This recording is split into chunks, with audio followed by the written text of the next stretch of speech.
सत्संग का प्रभाव सुनो। एक पिताजी चोर थे और उनका एक बच्चा था 7-8 साल का। पिताजी की तबीयत खराब रहती थी, तो एक दिन पिताजी ने कहा, सुन क्या काम करेगा? बोले आप जो कहो। बोले इसमें क्या है? क्रिकेटर का बेटा क्रिकेटर बनता है, नेता का बेटा नेता बनता है, और कथावाचक का बेटा कथावाचक बनता है, पत्रकार का बेटा पत्रकार बनता है, जज का बेटा जज बनता है। तू चोर का बेटा है, चोर ही बनना। बोले जो आज्ञा पिताजी। तो पिताजी ने एक विशेष गुण सिखाया, अच्छा चोर बनने के लिए तुम्हें एक काम करना है। बोले क्या? बोले कभी भी मंदिर नहीं जाना, और कभी भी मंदिर पहुंच भी जाओ तो कोई कथा सत्संग हो रहा हो तो कभी नहीं उसके चक्कर में पड़ना, वो तो सुनना ही नहीं। जिस दिन तुम कथा सत्संग मंदिर पहुंच गए उस दिन के बाद तुम पक्के चोर नहीं रहोगे। और पिताजी यूं कह के मर गए। अब बेटे को लगा कि पिताजी का काम बड़ा करना है और पक्के वाला चोर बनना, तो वो अच्छा चोरी करने लगा, जम के चोरी करने लगा। एक दिन उसने चोरी की और उसके पीछे पुलिस भागने लगी, और जब पुलिस भागने लगी तो उसने बचने के लिए सोचा कि अब कहां छिपूं, तो एक जगह सत्संग हो रहा था। बोले अब तो प्राणों संकट में, अब तो यहीं पहुंचना होगा, तो वो भागा और सत्संग में जाके बैठ गया छुप के। अच्छा, अब पिताजी ने कहा था कि सत्संग सुनना नहीं है, तो पिताजी की इस बात को सुनकर उसने कानों में उंगली दे ली कि अब मुझे सत्संग नहीं सुनना। बोल ठीक। बैठा रहा, जब उसे अनुभव हुआ कि वो सिपाही लोग चले गए तो वो सत्संग में से जाने लगा। और जब सत्संग में से जाने लगा तो पंडित जी ने एक बात कंप्लीट की कि देवी देवताओं को अगर पहचानना हो तो ऐसे पहचानो कि देवी देवताओं की कोई छाया नहीं होती। जैसे हम लोगों के शरीर की छाया होती है, देवी देवताओं के शरीर की छाया नहीं होती। ठीक, ये बात उसके कान में पड़ गई और सत्संग से निकल गया। बड़ी बड़ी चोरी करता था, फेमस चोर हो गया। एक दिन राजा के राज्य में चोरी करी और राजा के राज्य में पकड़े गए जनाब, पकड़ लिए और डाल दिया जेल में। राजा ने पूछा, प्रजा ने पूछा, मंत्रियों ने पूछा, पिताजी एक और चीज सिखा के गए थे, चाहे कुछ भी हो जाए, कितनी भी मार पड़े, चोरी करते पकड़े जाओ तो हामी नहीं भरनी, हामी नहीं भरनी कि मैं नहीं करी है, डिनाई करते रहना बस। वो ठीक। राजा ने पूछा, बोले मैंने नहीं करी। मंत्री ने पूछा, मैंने नहीं करी।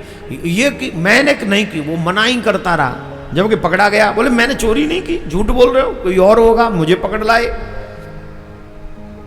राजा ने युक्ति कि ये चोर लोग देवी बहुत पूछते हैं, चोर लोग देवी बहुत पूछते हैं, तो देवी भेजते हैं इसके पास में, क्या पता ये हामी भर दे। तो जेल में देवी बना के भेजा और एक देवी आई, रात्रि में हल्का सा प्रकाश और मुकुट सब, और कई वरदान मांगो, हम तुम्हारी भक्ति से बड़े प्रसन्न हैं, तुम जो चाहो सो वरदान मांग लो भैया, हम तुम्हारी भक्ति से बड़े प्रसन्न हैं, पर हमको एक बात बताओ, तुमने चोरी करी कि नहीं करी? सही बात तो हमको तो बताओगे। तो चोर ने देखा कि देवी मेरी भक्ति से प्रसन्न है और प्रश्न वही चोरी वाला ही पूछ रही है देवी। फिर उसने अपना और दिमाग दौड़ाया, माइंडेड चोर था, कोई हमारी तुम्हारी तरह थोड़ी था, तो उसने माइंड दौड़ाया, तो इधर उधर देखा तो देखा देवी जी की छाया दिख रही है।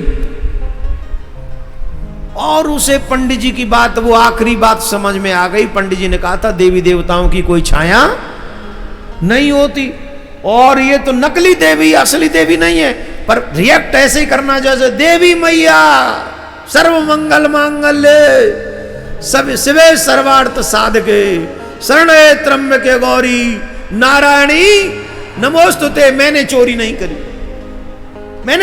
करी, ये सब झूठ बोल रहे। अच्छा, ये बात राजा सुन रहा था।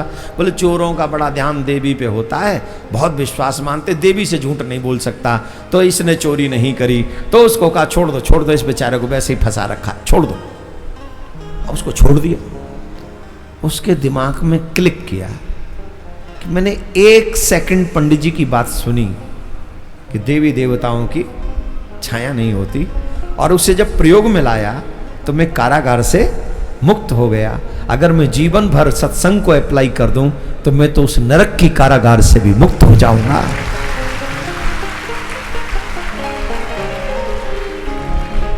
बिनु सत्संग विवेक न होई, राम कृपा बिनु सुलभ न सोई।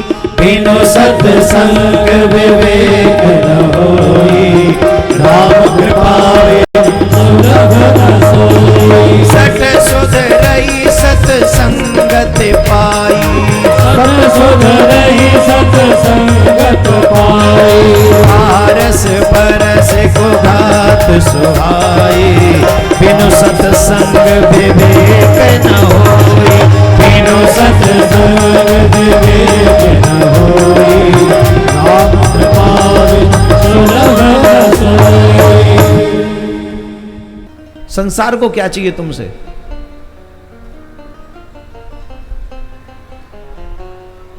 संसार को दो चीज चाहिए तुमसे। माता हो तो रोटी बनाने के लिए तन, और पुरुष हो तो नोट कमाने के लिए तन, और दूसरा अगर कमा लिया है तो धन। माताओं ने अगर इकट्ठा कर लिया है तो वो धन। संसार को तुमसे दो चीजें चाहिए, तन और धन। पर ईमानदारी से पूछो, किसी को मन चाहिए? ये जो लाल फूल लेके घूमते रहते हैं गुलाब का, एक नारियल दो पाइप, ईमानदारी से पूछो इनको भी मन चाहिए? और आपसे नहीं पूछ रहे, थोड़ा संकोच लगता है हमको ये बात आपसे पूछ रहे। ये लोग, आप लोग बताइए, थोड़े दाढ़ी मोछ वाले दाढ़ी तेरे आ रही, युवा है, बता मन चाहिए उसको? आप लोग बताइए, किसने देखा है तुम्हारा मन कि लाल है कि पीला है कि हरा है कि गुलाबी है? They don't know about anything about your मन, your heart. They don't need. उनकी एक ही जरूरत है कि वो जो चाहें वो तुम देते रहो, और जो वो चाहें वो तुम देते रहोगे, वही सच्चा प्यार उनकी नजर में हो जाएगा। और जिस दिन देना बंद कर दोगे, उस दिन उनकी दृष्टि में आपका प्यार प्यार नहीं रहेगा। हम चाहेंगे थोड़ा जजमान के आगे से आप लोग हट जाएं, बंधु, थोड़ा सा आप भी ऐसे खिसक जाएं। आप समझ गए कहां थे हम? संसार का प्यार क्या है? जो वो मांगे वो दे दो, तो वो तो या तो तन से दोगे या धन से दोगे। और वो कहे भाई साहब हमें 5 लाख रुपया चाहिए, तुम कहो मन तो बहुत है, हमें आज ही 5 नहीं 10 दे दें, तुम्हारी कसम मन बहुत है, पर करें क्या, हम तुम्हें दे नहीं पा रहे। आएगा दोबारा तुम्हारे पास? धर्राग अपने मन को, झूठ बोलता है, काम नहीं आ सकता समय पे, नालायक आदमी है, कहेगा कि नहीं? और मेरे ठाकुर जी को कह दो, सरकार मन तो बहुत है कि सर्वस्व लुटा दूं, पर आपने मुझे इस लायक नहीं बनाया। जिस दिन इस मन से, सच्चे मन से प्रार्थना भी कर दोगे, ठाकुर जी उतना ही पुण्य तुम्हें देगा जैसे सर्वस्व दान करने पर देता। एक ही ऑप्शन है, अगर भव सागर से पार होना चाहते हो तो एक ही ऑप्शन है, अपना तन और धन दुनिया को दे दो और अपना मन ठाकुर जी को दे दो। ये भी प्रसन्न और वो भी प्रसन्न।